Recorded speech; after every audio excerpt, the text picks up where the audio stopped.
Hello everyone, welcome back to my channel.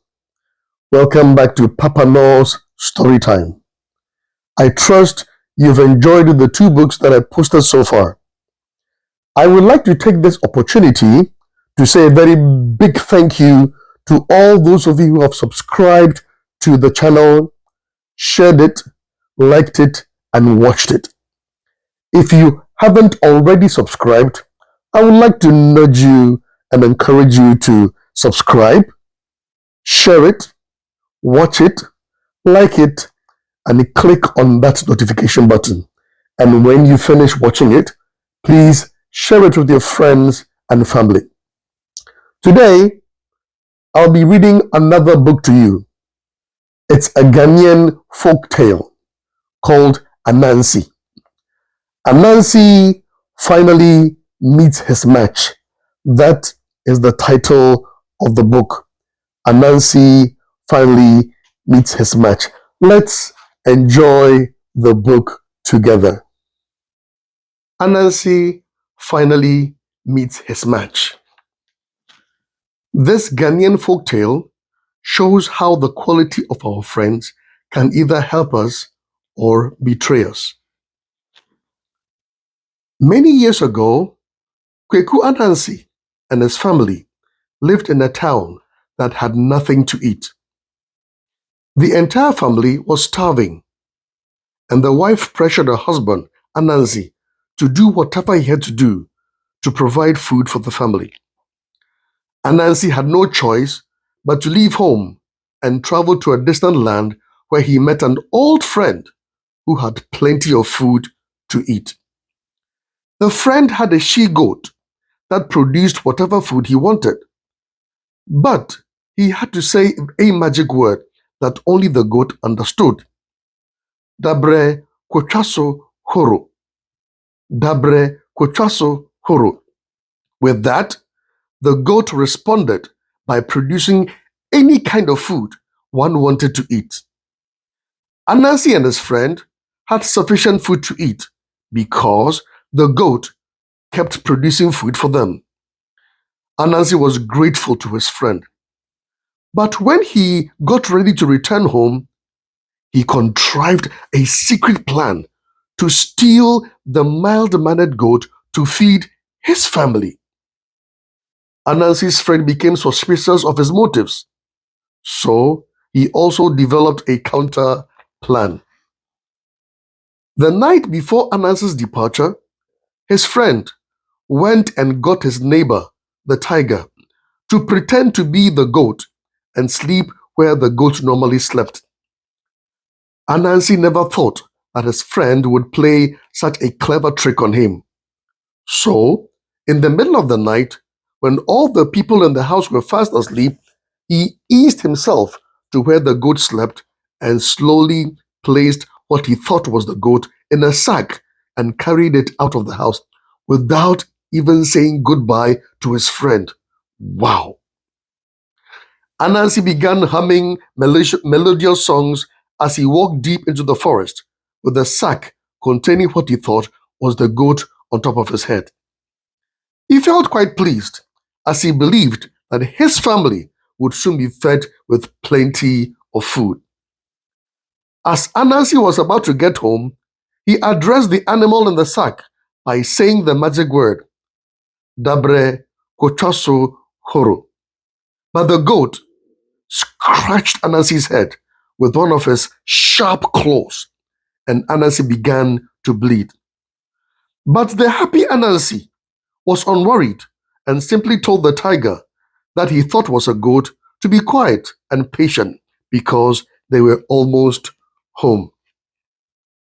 When Ananse got home, he climbed his ladder, put the sack with the tiger inside on the roof of his house, and retired to his bed to get some much-needed rest. The next day, Ananse sent his first son into Kuma to go to the roof of the house and say, Dabre kochaso horo, to the goat, so he would produce all kinds of food for them to eat. Intikuma took a big pot with him and climbed up the roof, hoping to get abundant food for his family. But when he came face to face with the red, bloodshot eyes of the fierce tiger, he fell violently to the ground and broke his little leg while screaming, "Tiger! Tiger! Tiger!"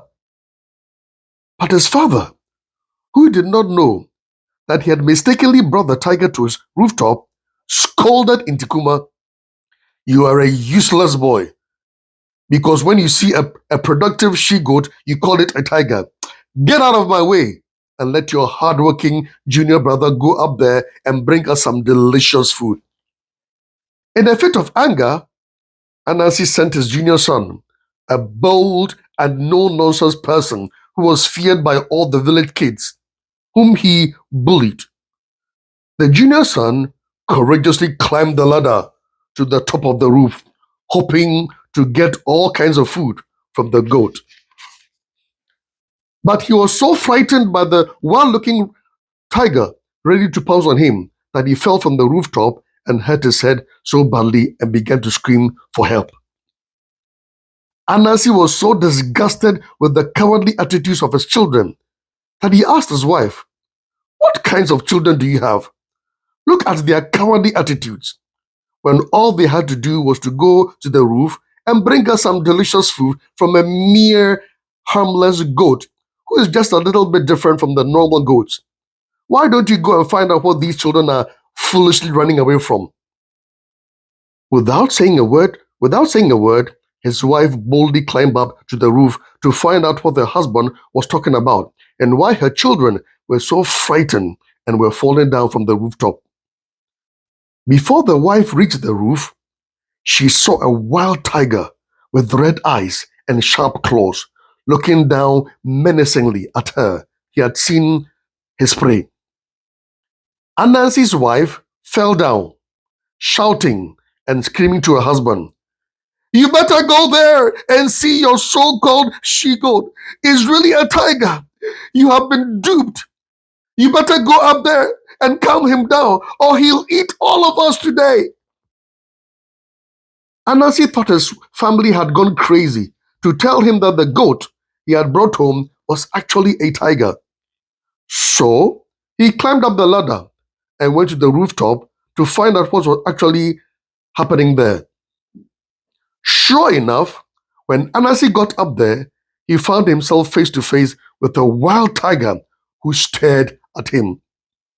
But Ananse summoned all the courage at his disposal and apologetically said in a pleasant tone, "Oh, my friend, you know, I came here to see you because I have a message for you. Please come with me downstairs." The tiger followed him downstairs to his house and sat beside Ananse and his family in the seat that Ananse directed him to. Then Ananse told the tiger he wanted his children to bring him the present he had concealed in the bush for the tiger. Ananse told Intikuma to go into the bush and bring him his pipe. But before he left, Ananse made a sign and said, "Look, look at this cowardly head, looking like a boy who will not come back home again with my pipe." The son went into the bush and hid in the pre-arranged location his father had shown him and never came back. When Ananse waited for about 5 minutes and his eldest son did not return, he pretended he was angry because the boy had not returned. So he sent the junior son to go and find out what had happened to his brother and to bring back the big, expensive gift for their guest, the tiger. As the junior son left, Ananse added, "Look at his rickety legs and how he walks like he will not come back to this dangerous house again." The junior son got the message and didn't return home. Once he got into the bush, the tiger sat by Ananse and his wife with his fierce eyes blazing while licking his lips, knowing that he was going to eat Ananse and his wife. He did believe, however, that Ananse's sons would return to save their parents. So He waited, knowing that they would certainly return with his big, expensive gift, and then he would eat them for his dinner. Ananse told his wife to go and see what the children were doing in the bush that was taking them so long. But before she left, Anansi spoke to her in such a way that she understood that she was not to come back. He said, "Look at my beautiful wife, walking and shaking her hips like she will not come back to me again." She understood the sarcasm in his voice. So she joined her children in their hideout and did not return. Anansi and the tiger sat there in absolute silence, waiting for Anansi's family to return to their house. But they waited in vain. Anansi told the tiger to have some patience because he believed that something bad might have happened to his family. They were a respectful and obedient family, and he could not understand why they had returned to the house. Anansi begged the tiger to give him just 1 minute to go find out what was keeping his family in the bush. He promised he would return with his family and the tiger's gift. Anansi left and went to the pre-arranged destination where his family was patiently waiting for him. When Anansi saw his family, he told them, "We were lucky to get away from that monster. The tiger is determined to have us for dinner tonight, and we must hurry to an old cave near the foothills of the mountain to the west of our village." They left and stayed in the cave for 2 days and did not come out. But the tiger was determined to let Anansi know that he could not fool him this time and that he would find him and eat him at all costs. The tiger began screaming and shouting for Anansi to come back. "Anansi, you better come out because sooner or later I am going to get you. You might as well come out now and save all of us the anguish and trouble of violently catching you." But Anansi and his family were so fearful that they dare not respond. The tiger devised an old trick that he used against his enemies. He put 4 stones in a fire until they were red hot.